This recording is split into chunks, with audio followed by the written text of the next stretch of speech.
মধ্যপ্রাচ্যে উত্তেজনা ও সম্ভাব্য সামরিক সংঘাতের আশঙ্কার মধ্যেই চলছে কূটনৈতিক আলোচনাও। বৃহস্পতিবার সুইজারল্যান্ডের জেনেভায় ইরান ও যুক্তরাষ্ট্রের মধ্যে দ্বিতীয় দফার আলোচনা শেষ হয়েছে। ওমানের মধ্যস্থতায় এ আলোচনায় অংশ নেন ইরানের পররাষ্ট্রমন্ত্রী আব্বাস আরাকচি এবং মার্কিন রাষ্ট্রদূত স্টিভ উইটকফ ও জ্যারেড কুশনার। বৈঠকে ছিলেন আন্তর্জাতিক আণবিক শক্তি সংস্থার মহাপরিচালক রাফায়েল গ্রোসিও। 3 ঘণ্টার আলোচনার পর এটিকে এখন পর্যন্ত সবচেয়ে দীর্ঘ ও গুরুত্বপূর্ণ বৈঠক হিসেবে উল্লেখ করেছে ইরানের পররাষ্ট্রমন্ত্রী Abbas Araghchi.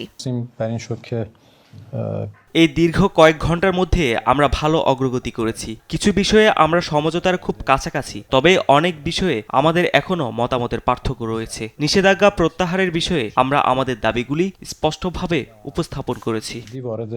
Anti slippery technology ও সফট টেক্সচারটাই নরম ঘাসের স্পর্শ, সাপোর্ট গ্রাস ম্যাট, নান্দনিকতার ছোঁয়া। সেই সঙ্গে পরবর্তী অধিবেশনে আরও বিস্তারিত আলোচনা হবে বলেও উল্লেখ করেন তিনি। পরবর্তী আলোচনার স্থান অস্ট্রিয়ার ভিয়েনায় আলোচনার অগ্রগতি হয়েছে বলে উল্লেখ করেন ওমানের পররাষ্ট্রমন্ত্রী বদর বিন হামাদ আল বুসাইদি। দেশ দুটির আলোচনার মূল বিরোধ ইউরেনিয়াম সমৃদ্ধকরণ ও ক্ষেপণাস্ত্র কর্মসূচি নিয়ে। ওয়াশিংটনের দাবি, ইরানের ভূখণ্ডে কোনো ধরনের ইউরেনিয়াম সমৃদ্ধকরণ মেনে নেবে না তারা। অন্যদিকে তেহরান বলছে তাদের পারমাণবিক কর্মসূচি পুরোপুরি শান্তিপূর্ণ। ক্ষেপণাস্ত্র কর্মসূচি নিয়ে আলোচনায় বসতেও অনাগ্রহ দেখিয়েছে ইরান।